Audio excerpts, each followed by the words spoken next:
एक छोटी सी बात मैं आज पहली बार आपसे कर रहा हूं। रात को सोने के पहले सबको ना एक बार सॉरी जरूर कहिएगा। देखो मैं कथा सुनाता हूं आपको। मैं इन 3 घंटों में पता नहीं कौन सी ऐसी बात कह दूं जो आपको बुरी लग जाए। मैंने तो नहीं चाहा कि आपको बात बुरी लगे, लेकिन फिर भी सब लोग शब्दों को अपने अपने तरीके से लेते हैं। तो मेरा धर्म है कि मैं 3 घंटे कथा सुनाऊं, तो आखिरी के 1 मिनट के भीतर मैं आप सबसे आज के लिए क्षमा भी मांगूं कि मेरे से कोई अपराध आज बना हो तो मुझे आज, क्योंकि मैं आपसे सॉरी ना बोल पाया और कल ही मैं पूरा हो गया, भगवान के घर चला गया, तो आपसे सॉरी बोलना तो रह ही गया ना। इसलिए क्षमा मांगना सबसे श्रेष्ठ काम है। जो सबसे बड़ा होता है वही क्षमा मांगता है। जो बड़ा नहीं होता वो कभी झुकता वही है जिसमें जान होती है। अकड़ तो मुर्दे की। इसलिए सॉरी कहो, क्षमा मांगो अपनी मां से। मां, मैंने कोई अपराध किया हो तो क्षमा कर दो। पिता से क्षमा, पत्नी से क्षमा, पति से क्षमा, पुत्र से क्षमा। ये नहीं कि नहीं मैं बेटे से क्षमा क्यों मांगू। अरे यही तो विचार का खेल है साहब। यही तो तुम्हारे अभिमान को पिघलाएगा। जब तक तुम क्षमा नहीं मांगते तब तक तुम्हारा घमंड तुम्हारे भीतर रहता, लेकिन जब तुम क्षमा मांगते हो तो तुम्हारा घमंड पानी बन करके बह जाता है। तुम निष्पाप हो जाते हो। आप पापी तब तक हैं जब तक क्षमा नहीं मांगी। राम ने हनुमान जी को भेजा, भैया, ओ मोबाइल वाले भैया, राम जी ने हनुमान जी को भेजा, जाओ रावण से कह देना कि वो क्षमा मांग ले। एक बात बताओ, रावण ने सीता मां को चुराया, गलती की, लेकिन रावण यदि क्षमा मांग लेता तो राम क्षमा कर देते कि नहीं। अंगद जी समझाने गए ना कि अभी भी मौका है, सीता मैया को वापस कर दो और चलो शरण में, राम तुम्हें क्षमा कर देंगे।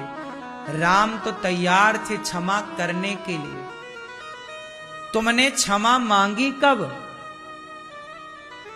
अभिमान था, मैं क्यों झुकूं भाई, मैं क्यों, मैं तो रावण, इतना बड़ा रावण, लंकापति रावण। राम तो वनवासी आदमी है, वो मुझे क्या मारेगा। मैंने इंद्र को हरा दिया युद्ध में, मेरी तो सोने की लंका है। घमंड था रावण को, मुझे कोई हरा नहीं सकता। मेरा बेटा मेघनाथ बड़ा बलवान है, मेरा भाई कुंभकर्ण बड़ा बलवान है। मेरे कुर्सी के नीचे देवता रहते हैं, शनि उल्टा लटके रावण की कुर्सी के नीचे। बोलो हाँ, घमंड तो था साहब, लेकिन वो घमंड ने रावण का सत्यानाश कर दिया। एक बार रावण सॉरी कह देता, एक बार कान पकड़ के हे राम मुझे क्षमा कर दो, इतनी सी लाइन कह देता तो पूरा रामायण बच जाती, पूरा लंका का नाश बच जाता, एक लाइन। लेकिन आप भी कम नहीं हो, आप भी टूट जाते हो पर झुकते नहीं हो। आप भी रावण के ही पद चिन्हों पर चल रहे हो। तुम अपना लाखों का नुकसान कर लेते हो पर सॉरी नहीं बोलते हो। तुम्हारी भी तो अकड़ है, तुम्हारा भी तो घमंड है। ये इससे बड़ी कोई बेवकूफी नहीं होती। रोज अनिरुद्धाचार्य आप सबसे क्षमा चाहता है, कोई पाप कोई अपराध मेरी वाणी से हुआ हो। जब मैं क्षमा मांगता हूं ना तो मेरा घमंड समाप्त हो जाता है। मेरे भीतर घमंड को ठहरने की जगह ही नहीं मिलती। जब आप झुकते नहीं हैं तो घमंड पनपता है, अभिमान एटीट्यूड पनपता है, भीतर भीतर बढ़ता। अरे मैं कम हूं क्या, मैं क्यों सॉरी बोलूं, क्यों झुकूं। इसलिए अपने माता को, पिता को, गुरु को, बड़ों को प्रणाम करने की बात। मेरे भीतर घमंड होता ना साहब तो मैं किसी मां के पांव कभी ना दबाता। जिनके भीतर घमंड है वही घमंड तो तुम्हें मां के चरणों में भी झुकने नहीं दे रहा है, पागल।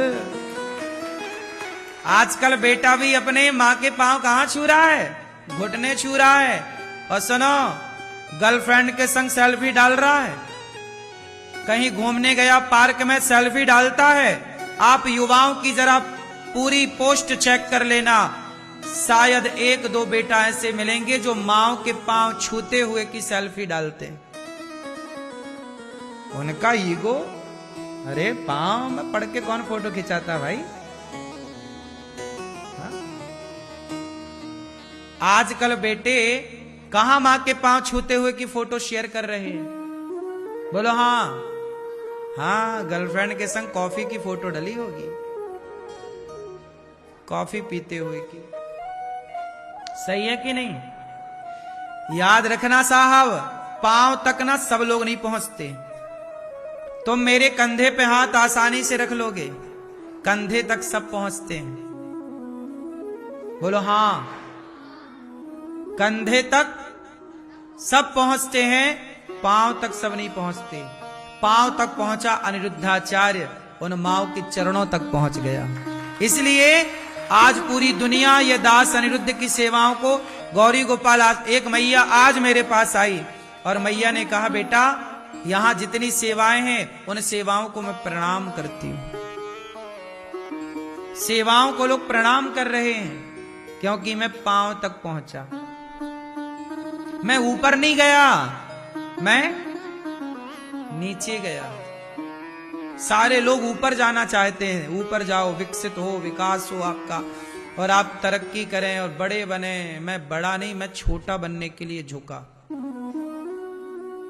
तुम अपनी मां के पांव कब दबाए थे आखिरी बार, याद है कुछ? मैं वृद्ध माताओं के चरण रोज दबाता हूं, लगभग। रोज का मतलब है जब मैं बाहर कथाओं में होता हूं तो बाहर ही होता हूं, फिर नहीं हो पाती, लेकिन लगभग रोज, लगभग। और एक मां के नहीं, एक दिन में कम से कम 25, 30, 40 माताओं के चरण नित्य। अब बताओ मेरे भीतर अहंकार को ठहरने की जगह बची? जो चरणों से झुकता, चरणों की तरफ भागता है वो बड़ा है। इसलिए आप भी अपने मां के पांव दबाओ। पांव बड़ी चीज है।